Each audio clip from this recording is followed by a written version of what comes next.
அவர் ஏதாவது விமர்சனம் வச்சாரான்னு கேட்குறேன். அந்த மாதிரி விமர்சனம் எதுவும் அதுதானே விமர்சனம். ஊடகமாக தான் விமர்சனம் வச்சிருந்தாரு. அதுதானங்க விமர்சனம். ம் அதுதானே விமர்சனம். ஒரு ஆட்சிக்கு எதிராக விமர்சனம் வைக்கிறதுனா அது. ம் இன்றைக்கு ஒரு பெண் ஒரு பட்டியலின இளைஞர் அந்த பெண்ணை விரும்பியதுனால அந்த குடும்பமே அந்த பெண்ணை கொன்னுட்டாங்க அப்படின்னு ஒரு தகவல் வருது. ம் அந்த பையன் அந்த குற்றச்சாட்டை வைக்கிறான். ம் ஆனால் அந்த குடும்பம் தற்கொலைன்னு சொல்கிறாங்க.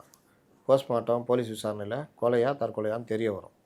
அப்படி ஒரு வேளை கொலையாக இருந்தால் அது ஒரு ஆணவ கொலை தானே. இப்போ இந்த மாதிரி விஷயங்களில் உடனடியாக இவர் கண்டித்து இந்த அரசு என்ன பண்ணுது, ம் இதெல்லாம் எப்படி இது பண்ணால் ஏற்கனவே கவின்னு ஒருத்தர் கொல்லப்பட்டார். இந்த அரசில் அதிகமாக ஆணவ கொலை நடந்திருக்குது. அதை கூட்டணி கட்சியான திருமாவளவனே கண்டிக்கிறாரு. அப்படி இருக்கும்போது இந்த அரசு என்ன செய்யுதுன்னு வைக்கிறது விமர்சனம். ம் அந்த பக்கம்லாம் திரும்பியே பார்க்கறது இல்லை. பொதுமக்கள் பாதிக்கப்பட்டு போன மாதம் ஃபுல்லாக போராட்டம் நடத்தியிருந்தாங்க. இப்போ நடத்தின்னு தான் இருக்கிறாங்க. போராட்டம் நடத்தின இடைநிலை ஆசிரியர்களுக்கு ஊதியமே கட்டு. வாழ்க்கைக்கும் போராடுறான், வாய்க்கும் போராடுறான். ஒரு மாதம் சம்பளம் கிடையாது. ஒருத்தர் எப்படி அழுதார் பார்த்தீங்களா? ஆமாம். ஒருத்தர் ஆசிரியர் அவரே அழ வேண்டிய நிலைமையில தான் இந்த அரசு அவர்களை வச்சிருக்குது. தூய்மை பணியாளர்களுக்கு தேர்தல் நெருங்குதுன்றதுனால வேறு வழியே இல்லைன்னு சொல்லிட்டு போய் ஜூஸ்லாம் கொடுத்து போராட்டம் நிறுத்துகிறாங்க. இன்னும் பலரும் போராடிட்டு இருக்கிறாங்க.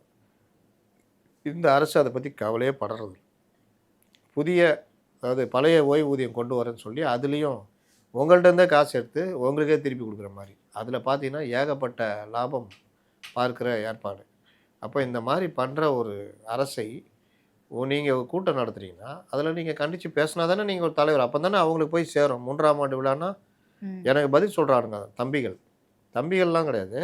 இந்த கூலி கும்பல், இந்த ஜான் வச்சு கூலி கும்பல், அது வந்து எங்கள் கட்சி கூட்டம், அதில் வந்து இதை தான் பேசுவாங்கன்றாங்க. யார் சொன்னால்? திருமணத்தில் கூட அரசியல் பேசுகிற உலகம் இது. ஒரு கட்சி மாநாடு கட்சி உடைய 3ஆம் ஆண்டு விழான்னா தமிழகத்துக்கு தாவேகா ஏன் தேவை, தமிழகத்தில் அரசியல் சூழ்நிலை எப்படி இருக்குது, ஆளுகின்ற அரசு என்ன பண்ணுது, மத்திய அரசு என்ன பண்ணுது, இதெல்லாம் பேசினா தானே அவனுக்கு ஒரு மெசேஜ் போய் சேரும் தொண்டருக்கு. மக்களும் உங்கள்கிட்ட அதானே எதிர்பார்க்குறாங்க. ஒன்றுமே பேச தெரில, உங்களை புகழ்ந்து பாடுற பாத்துக்கு குத்தாட்டம் போடுறீங்க. நீங்கள் சொல்கிறீங்க அவர் விமர்சனம் பண்ணாருன்னு. அதான் கேட்குறேன், என்ன விமர்சனம் பண்ணாருன்னு கேட்குறேன். இப்போ எம்ஜிஆர் இடத்துல தான் அவர் மீண்டும் மீண்டும் தன்னை வந்து அப்போ விமர்சனம் பண்ணல அப்படின்றது ஆமா, விமர்சனம் பண்ணல, ஊடகமாக சொல்லியிருந்தாரு. ஊடகமாக சொல்லியிருந்தாரு. இன்னொரு விஷயம் என்ன சொல்லியிருந்தாருன்னா, எம்ஜிஆர் இடத்துல திருப்பி திருப்பி விஜய் அவர்கள் தன்னை வந்து நிலைநிறுத்தி கொள்றாரு. எம்ஜிஆர் வந்து அந்த காலகட்டத்தில் திமுக ஆட்சியை வந்து வீழ்த்திட்டு தான் வந்து ஆட்சி கட்டல வந்த மாதிரி இப்போ விஜய் அவர்களும் வருவாரு அப்படின்னு சொல்லிட்டு தாவேக்காவினர்லாம் சொல்றாங்க. இது எப்படி பாக்குறீங்க? வாடகை கெடுக்கிறாங்கன்ற இந்த இன்ஜின் ஓடாத இன்ஜின், டப்பா இன்ஜினு அந்த இன்ஜின்லாம் சொன்னார்ல, இவர் இன்ஜின் ஓடாத இன்ஜின்.